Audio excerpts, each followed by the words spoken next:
અલ્પેશભાઈ, આજ હું વિઝિટ કરવા આવ્યો ને તો પાયલોટ પાઇપ વાળા વિપુલભાઈ ભેગા થઈ ગયા અને એને પણ અહીંયા બધી પ્રોડક્ટ લઈને આવ્યા છે અને 3 સ્ટોલ છે. બહુ સારામાં સારી પ્રોડક્ટ લઈને આવ્યા છે. હું તમને વિપુલભાઈને જ મળાવું અને કઈ કઈ પ્રોડક્ટ છે ને એના વિશે વાત કરશે.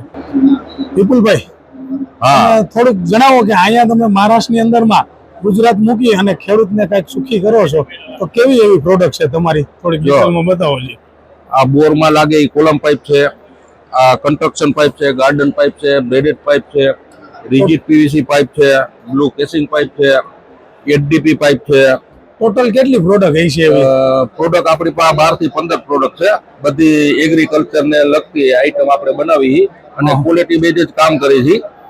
ખેડૂતને થોડુંક મોંઘું લાગતું હોય પણ એકંદરે ટૂંકમાં ક્વોલિટી બેઝ કામ છે તે ખેડૂતને પૂરેપૂરો સંતોષ મળે ને એ રીતે આપણે બધી પ્રોડક્ટ જાતે જ.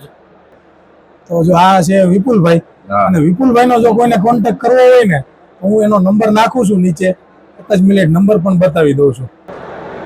આ છે વિપુલભાઈનું કેટલોગ અને એનું એડ્રેસ છે, એનો નંબર છે. ગમે ત્યારે પાઇપનું કામકાજ હોય અને જો વાડીઓની અંદરમાં પાઇપમાં પાણી લીકેજ થઈ જતા હોય ને તો ખાસ કરીને એનું માર્ગદર્શન આપશે અને માહિતી પણ આપશે કે કેવી રીતના પાઇપ ફિટિંગ કરવા જોઈએ, કેવી ક્વોલિટીના પાઇપ વાપરવા જોઈએ, બહાર રાખવાના અને જમીનની અંદરમાં ખોદીને રાખવા માટે વિપુલભાઈ તમને સરસ મજાની ગાઈડલાઈન આપશે.